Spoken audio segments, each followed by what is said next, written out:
کہ جب ہم یہ کہتے ہیں نا، میرا ایک بیان ابھی آیا ہے 73 فرقوں والا، اس امت میں 73 فرقے ہوں گے، تو جو لوگ کہتے ہیں فرقہ سارے فرقے غلط ہیں، تو حدیث میں آتا ہے کہ 72 فرقے جہنم میں اور ایک جنت میں. تو میں نے یہ کہا کہ وہ ایک بھی تو فرقہ ہی ہوگا نا. کیا خیال ہے بھائی؟ اگر سارے فرقے غلط ہیں تو وہ ایک بھی کیا ہوگا؟ وہ بھی تو فرقہ ہی ہوگا. تو میرا یہ بیان چلا، اس پہ لوگوں کا ری ایکشن آنا شروع ہوا کہ نہیں وہ فرقہ نہیں ہوگا، وہ تو جماعت ہوگی، الجماع. وہ کیا ہوگا؟ الجماع ہوگا. یہ جواب دے کے جن لوگوں نے یہ جواب دیا نا، وہ اور زیادہ پھنس گئے ہیں. ٹھیک ہے نا؟ اگر صرف فرقہ کہہ دیتے نا تو بچت ہو جاتی. انہوں نے کیا کہہ دیا کہ وہ فرقہ نہیں ہوگا جو جنت میں جائے گا، وہ کیا ہوگا؟ الجماع. بات صحیح ہے، وہ الجماع ہوگی، لیکن ہوگا فرقہ، جس کو نبی نے کیا کہا ہے؟ جماعت المسلمین کہا ہے، سواد المسلمین کہا ہے.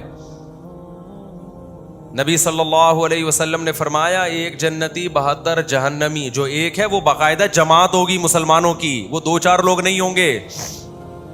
لہذا اس جماعت سے چمٹے رہنا. اب دیکھ لو، جماعت زیادہ کو کہتے ہیں یا کم کو کہتے ہیں؟ جو جماعت سے ٹوٹ کے الگ ہوتا ہے اس کو فرقہ کہا جاتا ہے، جو جماعت میں رہتا ہے اس کو فرقہ نہیں کہا جاتا. اب آپ دیکھ لو، صدیوں سے جو تواتر سے اسلام چلا آ رہا ہے، وہ تو 4 مکاتب فکر ہیں، حنفی، مالکی، شافعی، حنبلی، جو سب ایک دوسرے کو درست سمجھتے ہیں. تو جماعت تو وہ ہے. جو اس سے ٹوٹے گا وہ کیا ہوگا؟ سب سے پہلے شیعہ لوگ ٹوٹے اہل سنت والجماعت سے، وہ ٹوٹے، وہ صحابہ کے راستے سے، ٹریک سے الگ ہوئے. انہوں نے کہا ہم نے صرف اہل بیت کو فالو کرنا ہے. اس دعوے میں وہ کتنے سچے کتنے جھوٹے وہ جانے. لیکن صحابہ سے کیا ہوئے؟ وہ حضرت عمر کو نہیں مانتے، حضرت عثمان کے فیصلوں کو نہیں مانتے، حضرت ابو بکر کے فیصلوں کو نہیں مانتے. الجماعت میں سب سے پہلے تو خلفائے راشدین ہیں. تو خلفائے راشدین کے مکتب کو کس نے فالو کیا؟ یہ تو ائمہ اربعہ نے فالو کیا ہے. تو جو اس جماعت سے ٹوٹ کے الگ ہوگا، جو میجورٹی مسلمانوں کی، جمہور امت کی چلی آ رہی ہے، وہ فرقہ کہلائے گا. جو اس سے چمٹا رہے گا وہ فرقہ نہیں کہلائے گا. کمال کی بات یہ ہے، یعنی وہ فرقہ تو کہلائے گا، وہ والا فرقہ جو جہنمی ہے وہ نہیں کہلائے گا، بلکہ جنتی فرقہ کہلائے گا. دیکھو نبی نے فرمایا نا، امت 73 ستفترق امتی، 73 حصوں میں بٹے گی. تو بٹے گی تو 72 حصے اور ایک جو ہے وہ بھی تو حصہ ہی ہوگا نا. اس کو حصہ کہیں، فرقہ کہیں، لیکن اس کے جنتی ہونے کی ایک علامت ہی ہوگی، وہ جماعت ہوگا. وہ کیا ہوگا؟ وہ بہت بڑی تعداد میں لوگ ہوں گے، اور یہ سارے دائیں بائیں نکلنے والے یہ ٹوٹے ہوئے لوگ ہوں گے. کمال کی بات ہے، جو اسکالرز ٹوٹے ہوئے ہیں امت کی میجورٹی سے، وہ اپنے آپ کو الجماع کہہ رہے ہیں، اور جن سے ٹوٹے ہیں ان کو جہنمی کہہ رہے ہیں. آئی بات سمجھ میں؟ کھوپڑی شریف میں ایک اور آسان مثال دوں گا، پھر بہت اچھی طرح آئے گی، لیکن پہلے یہ تھوڑا مشکل والی سمجھ لیں آپ، کیونکہ کچھ لوگوں کا مینٹل لیول اچھا بھی ہوتا ہے، وہ سمجھ بھی جاتے ہیں. مشکل مثالیں بھی، مشکل یہ بھی نہیں ہے، ٹھیک ہے نا، بہت آسان ہے. تبھی نبی نے صحابہ نے نبی سے پوچھا، جب آخری وقت میں فرقہ واریت پھیل جائے گی، فتنے پھیلے گی، ہم کیا کریں؟ آپ نے فرمایا الزموا جماعت المسلمین، مسلمانوں کی جماعت اور ان کے امام. کوئی امام ہو تو امام کو کیا کرنا ہے؟ لازم پکڑنا ہے، شذوذ نہیں کرنا. شذوذ کا کیا مطلب؟ ٹوٹ کے الگ الگ چیزیں نہیں بنانا. تو الگ الگ تو آپ نے بنائی ہیں، ہم تو صدیوں سے چلے آ رہے ہیں. میرے جو عقیدے ہیں، جو میرے اکابر کے عقیدے ہیں، وہ تو تابعین، تبع تابعین سب سے ملتے ہیں. وہی عقیدے ہیں جو صحابہ کے تھے، وہی عقیدے ہیں جو تابعین کے تھے، وہی عقیدے ہیں جو ائمہ مجتہدین کے. کوئی ایک عقیدہ ہمارا دکھا دو علماء دیوبند کا جو صحابہ تابعین کے خلاف ہو، کوئی ایک بھی آپ نہیں دکھا سکتے. کوئی ایک عمل ہمارا ایسا دکھا دو جو صحابہ کے خلاف ہو. ہماری نماز دکھا دو صحابہ کے خلاف، ہماری زکوٰۃ دکھا دو صحابہ کے خلاف، ہمارا روزہ دکھا دو صحابہ کے خلاف. کوئی بھی چیز نہیں دکھا سکتے آپ. ہاں، کچھ عقیدے ایسے ہیں جن کے بارے میں صحابہ خاموش ہیں، نہ ان سے انکار ثابت ہے نہ ان سے اقرار ثابت ہے. تو ان عقیدوں میں ہم کہتے ہیں آپ بھی آزاد ہیں، کوئی بھی عقیدہ رکھ لو، کیونکہ اس کے بارے میں صحابہ سے ہمیں کچھ ملتا نہیں ہے. اتنی کلیئرٹی ہے یار ہمارے مسلک میں، اور جس مکتبہ فکر کو ہم فالو کرتے ہیں. ہاں نام دیوبندی بعد میں پڑا ہے, وجہ اس کی یہ تھی کہ بریلوی بعد میں آئے تھے تو ان سے فرق کرنے کے لیے دیوبندی کیا پڑا, بعد میں نام پڑا. سمجھتے ہو کہ نہیں سمجھتے ہو؟ تو اسی طرح تصوف, فقہ کی اصطلاح ایک, نبی صلی اللہ علیہ وسلم کے دور میں فقہ کا لفظ کسی اور معنی میں استعمال ہوتا تھا. دین کی سمجھ بوجھ کو کیا کہا جاتا تھا؟ فقہ, جو آج کل کے اسکالرز میں نہیں ہے, میجورٹی میں, بہت سو میں ہے بھی, اس کو فقہ کہا جاتا تھا. لیکن بعد میں جو اسلامی قانون ہے, ظاہری اعمال, یہ جائز ہے, یہ ناجائز ہے, نماز میں یہ کرنے سے سجدہ سہو, یہ کرنے سے نمازی باطل, ان مسائل کو کیا کہا جانے لگا؟ فقہی مسائل, فقہ اس کو کہا جانے لگا. تو یہ ٹرم ہے. اب کوئی کہے فقہ کا مطلب نبی کے دور میں اسلامی قانون پر اس کا اطلاق نہیں ہوتا تھا, لہذا میں فقہ کوئی نہیں مانتا, تو یہ جہالت ہوگی کہ نہیں ہوگی؟ ہم کہیں گے اسلامی قوانین تو نبی کے دور میں بھی تھے, وضو کے مسائل بھی تھے, طہارت کے مسائل بھی, غسل کے مسائل بھی, زکوٰۃ کے مسائل بھی تھے, اس کو الگ سے نام نہیں دیا گیا تھا فقہ کا. تو نام بعد میں ایجاد ہوئے, تو ناموں سے کیا ہوتا ہے بھائی؟ سمجھتا ہے کہ نہیں سمجھتا ہے؟ ناموں میں کیا رکھا ہے؟ آپ نے کمپنیوں کا اشتہار دیکھو نا, ملتے جلتے ناموں سے دھوکہ نہ کھائیں. وجہ اس کی ہے کہ نام تو کوئی بھی کسی کا رکھ سکتا ہے. تو اسی طرح یاد رکھو, تصوف کا حاصل کیا ہے کہ باطن کی اصلاح کرنا. تو یہ کام نبی کے دور میں تھا, اس کو الگ سے نام نہیں دیا گیا, نام بعد میں رکھا گیا ہے. دیکھو نبی کے دور میں سنت مؤکدہ تھی کہ نہیں تھی؟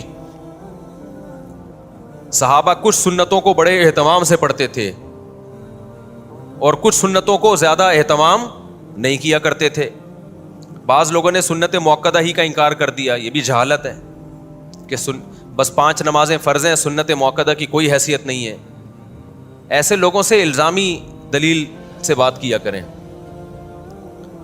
کوئی یہ کہتا ہے نا کہ سنت مؤکدہ سرے سے ہے ہی نہیں, اور وہ حدیث پیش کرتے ہیں کہ نبی صلی اللہ علیہ وسلم کے دور میں ایک صحابی نے کہا میں صرف 5 نمازیں پڑھوں گا, اور چند باتیں کی, آپ نے فرمایا جس نے جنتی کو دیکھنا ہو تو اس کو دیکھ لے. تو اس نے کہا کہ بھائی ان لوگوں نے, وہ اسکالرس کہتے ہیں کہ اس میں سنت مؤکدہ تو کہیں ہے ہی نہیں, صرف 5 نمازیں ہیں. تو ان لوگوں سے ہمارا سوال یہ ہے کہ اگر کوئی فجر کی بھی 2 سنتیں چھوڑ دے ساری زندگی تو کیا کوئی حرج ہے؟ ان صحابی نے تو فجر کی سنتوں کا بھی ذکر نہیں کیا. اگر کوئی ساری زندگی وطر نہ پڑھے تو بھی کوئی حرج نہیں ہے, جبکہ وطر نہ پڑھنے کو تمام محدثین فقہا وطر چھوڑنے والے کو کچھ تو حرام ناجائز کہتے ہیں, کچھ کہتے ہیں شدید ملامت کا مستحق ہے. امام احمد ابن حنبل جو امام بخاری کے استاذ ہیں, انہوں نے تو یہاں تک کہہ دیا جو وطر کی نماز نہیں پڑھتا اس کی گواہی مقبول نہیں ہے, وہ گواہی دینے کا حل نہیں ہے. کیوں؟ انہوں نے دیکھا حدیثیں ہیں, من لم یوتر لیس منا, جو وطر نہیں پڑھتا ہم میں سے نہیں ہے. ان اللہ زادکم صلاۃ الا وہی الوتر, اللہ نے ایک اور نماز کا اضافہ کر دیا ہے, وہ کیا ہے؟ وہ وطر ہے. البانی نے اس حدیث کو صحیح کہا. میں اسد البانی کا حوالہ اس لیے پیش کر رہا ہوں کہ یہ لوگ ہمارے خلاف جب وطر کے بارے میں دلیل دیتے ہیں نا, اور یہ ہمارے خلاف جو بھی دلیل ہیں, تو البانی رحمہ اللہ کا حوالہ دیتے ہیں کہ انہوں نے حدیث کو صحیح کہا ہے غلط کہا, اس لیے میں ان کا حوالہ دے رہا ہوں. سمجھتا ہے کہ نہیں سمجھتا؟ اتنی ساری حدیثوں کو کہاں لے کے جاؤ گے؟ اور فجر کی 2 سنتوں کی کس قدر تاکید ہے.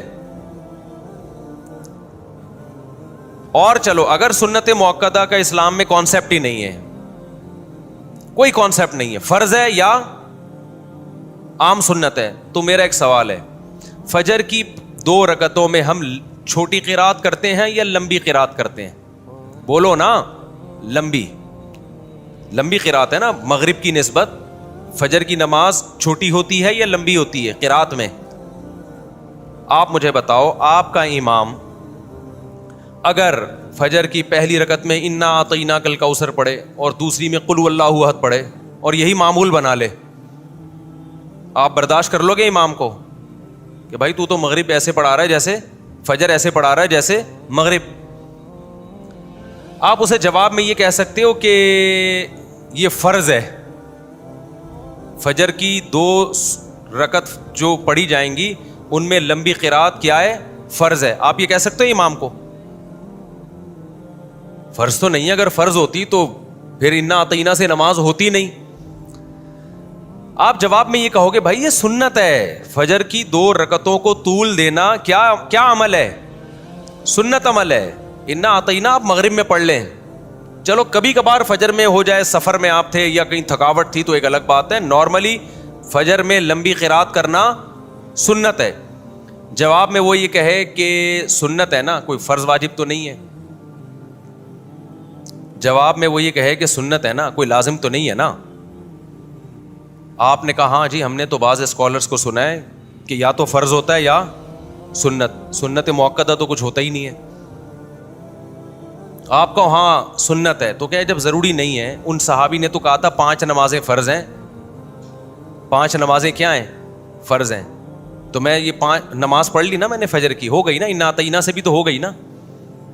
آپ جواب میں کہو گے بھائی عام سنتوں کی طرح نہیں ہے فجر کی 2 رکعتوں کو طول دینا, یہ سنت مؤکدہ ہے.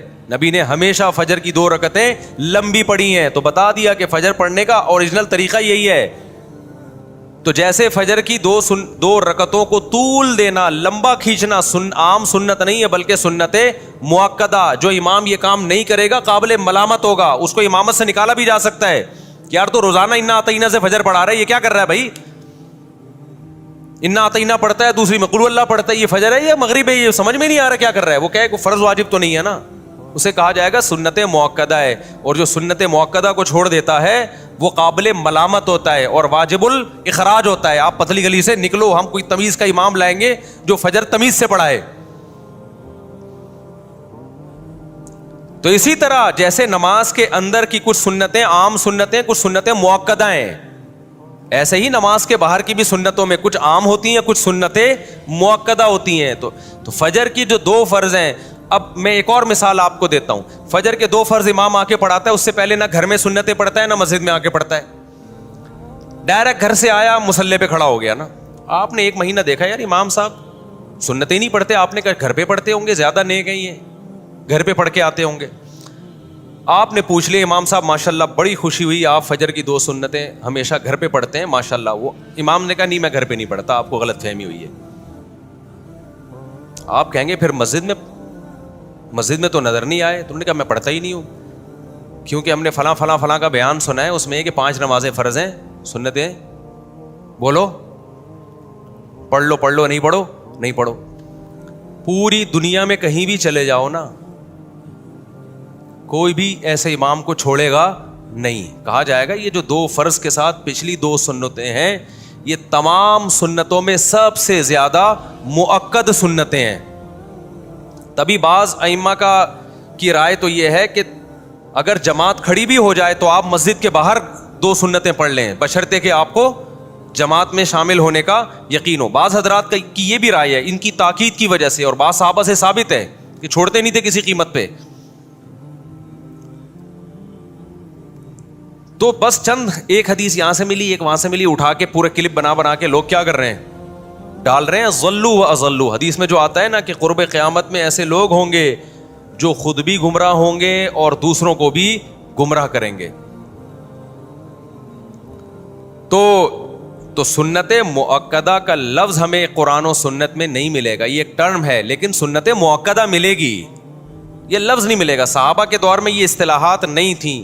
بعد میں فقہائے کرام نے, علماء نے عوام میں آسانی پیدا کرنے کے لیے کہ ہر عبادت کو اس کا مقام دیا جائے تو اس کے لیے اصطلاحات ایجاد کی ہیں. نبی کے دور میں تو فرض بھی اس معنی میں نہیں تھا جس میں ہم فرض کہتے ہیں.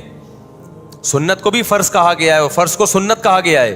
نبی نے فرمایا من اعرض عن سنتی فلیس منی, جو میری سنت سے اعراض کرتا ہے وہ مجھ سے نہیں ہے. تو اس سے سنت تھوڑی مراد ہے, اس سے فرض مراد ہے, کیونکہ سنت کا لفظی ترجمہ ہے طریقہ. نبی نے فرمایا جو میرے طریقے سے ہٹے گا وہ مجھ سے نہیں ہے. تو اس میں تو فرض بھی داخل ہے, اس میں سنت مؤکدہ بھی داخل ہے, اس میں واجبات بھی داخل ہیں. لیکن بعد میں یہ جو اصطلاح ہے سنت کی, یہ فرض سے فرق کرنے کے لیے, اب ہم کہتے ہیں یہ فرض ہے یا سنت ہے, آپ کہتے ہیں بھائی سنت ہے, تو اب یہ کسی اور سینس میں استعمال ہو رہا ہے یہ لفظ. سمجھتے ہو کہ نہیں سمجھتے ہو,